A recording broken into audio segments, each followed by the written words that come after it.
Hello, welcome to Greenview Top Podcast. Today we will talk about the article COP30, Improvisation and Deception. Climatist blabber collides with hard facts and Brazil's poor governance.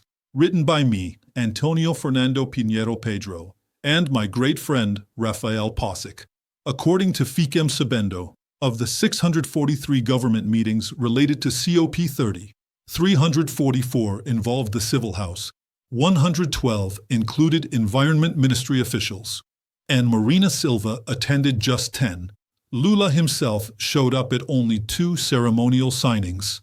Extortionate lodging, the scandal that exposed the chaos with hotel rates reaching $700 per night. Delegations from developing countries are threatening to boycott.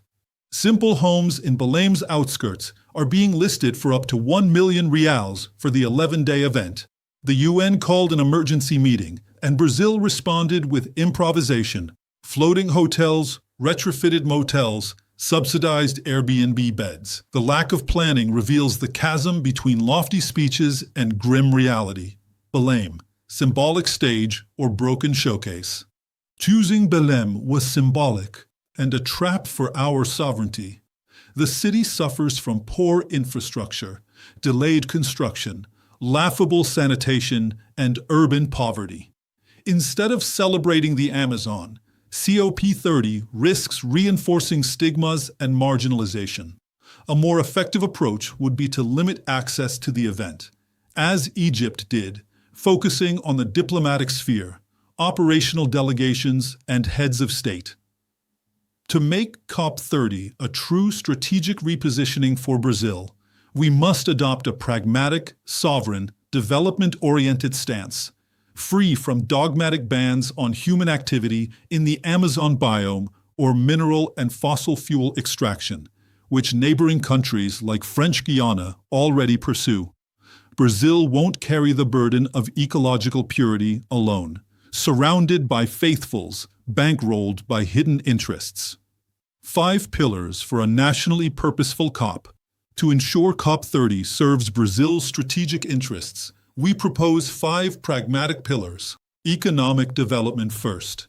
Environmental policy must align with operational security for key sectors: energy, transport, agriculture, mining, and industry. The presidency must lead this agenda with congressional oversight. Lula should personally steer the narrative, avoiding contradictory voices. The focus must shift from abstract preservationism to concrete policies for civil defense and climate resilience. Energy transition led by the private sector. Programs like Patent must prioritize innovation and competitiveness, attracting public-private partnerships. The new carbon market, SBCE, should be promoted as an investment magnet, with clear signals and minimal bureaucracy. Otherwise, strategic capital will flee. Technical and sovereign climate diplomacy. COP30 must resist ideological fads. Brazil should adopt a data-driven, assertive stance with major players: China, the US, France, Russia, defending its interests with science and strategy, especially regarding Amazonian resources. Energy security with traditional sources.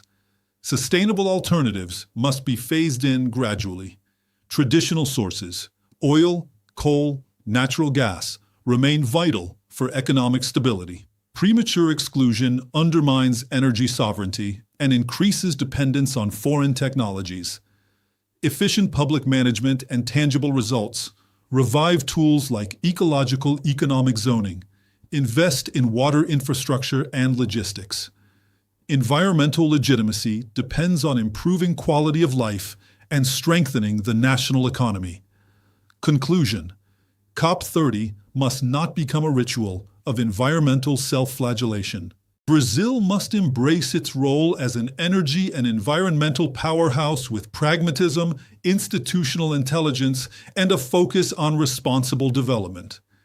With strategy, sovereignty, and credibility, COP30 can still become a global turning point, where Brazil stops being a submissive spectator and asserts itself as the author of its own climate and economic agenda. As for governance failures that may jeopardize the event, It's time for the government to abandon its plan to turn COP30 into a progressive activist assembly, predictably ineffective and embarrassingly amateurish.